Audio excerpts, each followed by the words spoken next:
Omicron को लेकर वैज्ञानिकों का चौंकाने वाला खुलासा। क्या ओमिक्रॉन कोरोना है चूहों का रिश्तेदार? पहले चमगादड़ और अब क्यों आ रहा है चूहों का नाम? दोस्तों, ओमिक्रॉन कोरोना का एक नया अवतार जिसके अस्तित्व में आने के बाद से पूरी दुनिया खौफ में है। अभी तक दुनिया के 38 से भी ज़्यादा देशों को ओमिक्रॉन धड़ाम कर चुका है और अब दुनिया के सभी देशों में ओमिक्रॉन कोरोना जितनी तेज़ी से अपनी पकड़ जमा रहा है, उतनी ही तेज़ी से इसके जन्म को लेकर भी नई नई रिसर्च भी की जा रही है। ओमिक्रॉन को लेकर दुनिया के सभी वैज्ञानिक नई नई थ्योरी के बारे में बता रहे हैं, जिसमें से कुछ वैज्ञानिकों ने ओमिक्रॉन कोरोना को लेकर कुछ अलग ही बातों का खुलासा किया है, जिन्हें जानने के बाद आप भी हैरान रह जाएंगे।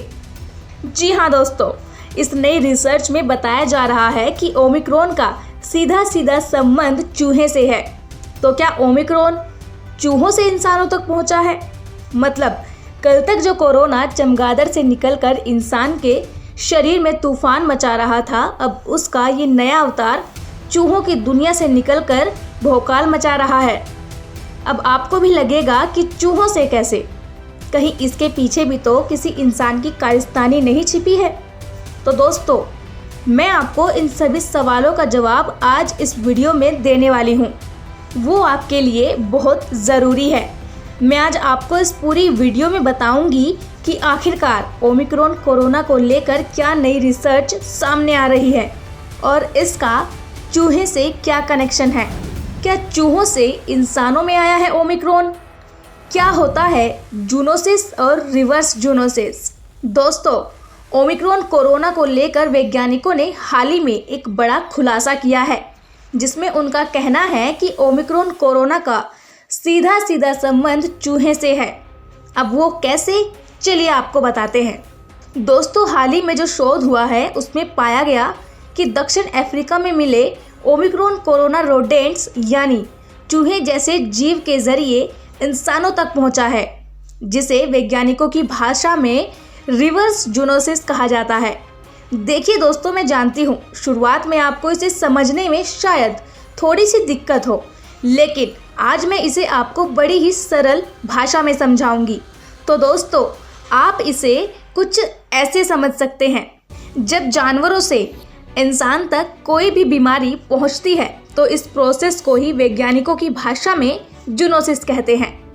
तो वहीं जब किसी जानवर से कोई बीमारी अपना रूप बदलकर इंसानों में वापस आती है, तब उसे हम रिवर्स जूनोसिस कहते हैं। दोस्तों, अभी जो दावा वैज्ञानिकों ने अपनी रिपोर्ट में किया है वो यही है। दोस्तों, अब सवाल ये उठता है कि आखिरकार ओमिक्रॉन का जन्म कैसे हुआ और कहां से हुआ?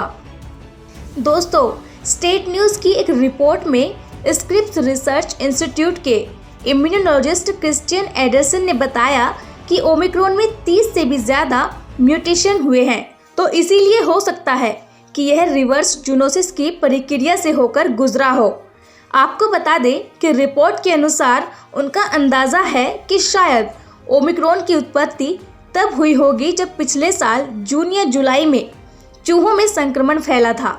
इसके बाद कई जीवों में म्यूटेशन के बाद यह एक नया वेरिएंट बनकर उभरा, जिसे ओमिक्रॉन नाम दिया गया। लेकिन वहीं एक तरफ क्रिस्टियन का दावा ये भी है कि हो सकता है रिवर्स जूनोसिस के बाद से जूनोसिस की प्रक्रिया हुई हो और फिर इस तरह से यह वायरस इंसान में पहुंचा हो। जबकि इसे और भी अच्छे से और बेहतर तरीके से समझने के लिए बड़े स्तर पर कोरोना के जीनोम की सीक्वेंसिंग करनी होगी। दोस्तों, अब मैं आपको बताती हूँ कि ओमिक्रॉन कोरोना का और क्या कनेक्शन है चूहों से और इसका चूहों से ही कनेक्शन क्यों मिला है। दोस्तों, तुलेन मेडिकल स्कूल के माइक्रोबायोलॉजिस्ट रॉबर्ट गेरी का कहना है कि ओमिक्रॉन में जो 32 म्यूटेशन पाए गए हैं, उनमें से 7 ऐसे हैं जो कि इशारा करते हैं कि यह चूहों को संक्रमित कर सकता है। तो वहीं कोरोना के अल्फा वेरिएंट में तो 7 म्यूटेशन ही पाए गए थे। इसके अलावा जांच में एक और ऐसी बात सामने आई है जो कि ओमिक्रॉन और कोरोना के कनेक्शन को बिल्कुल क्लियर करती है।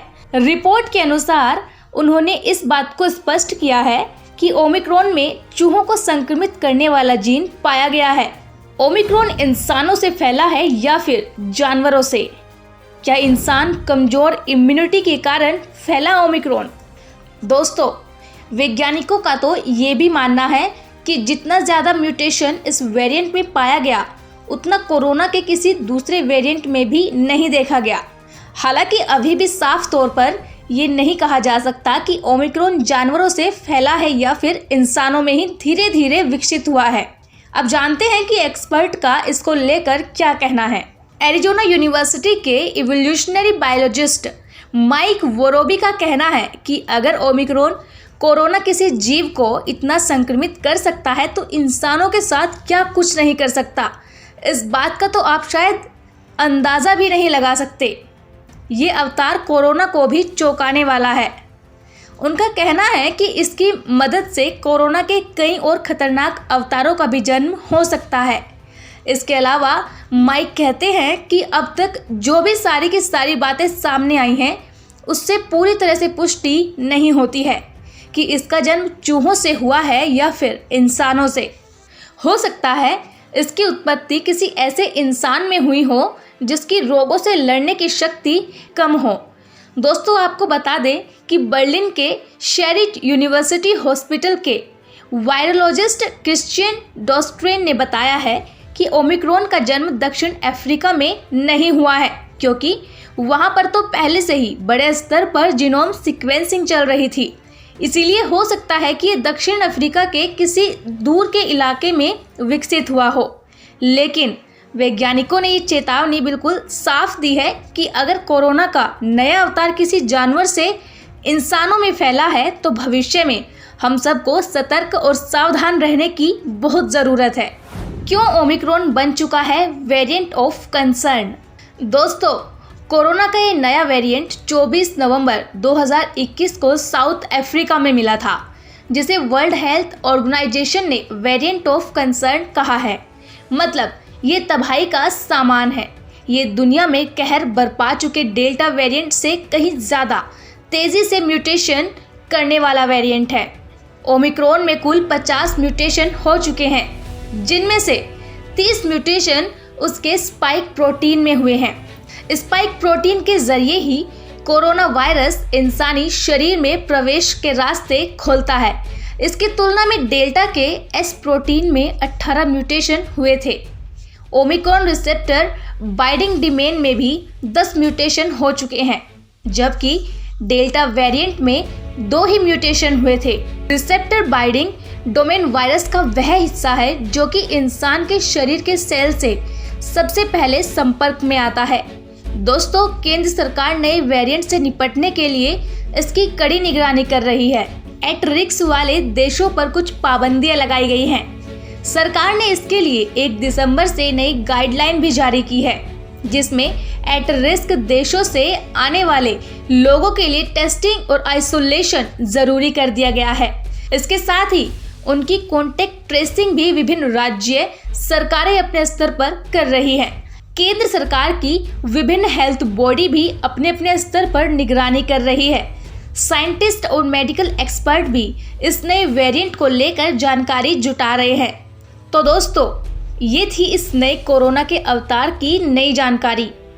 आपको क्या लगता है कि ये वेरिएंट भारत में भी तूफान ला सकता है? क्या भारतीय इससे बच पाएंगे? आप मुझे कमेंट लिखकर ज़रूर बताएं।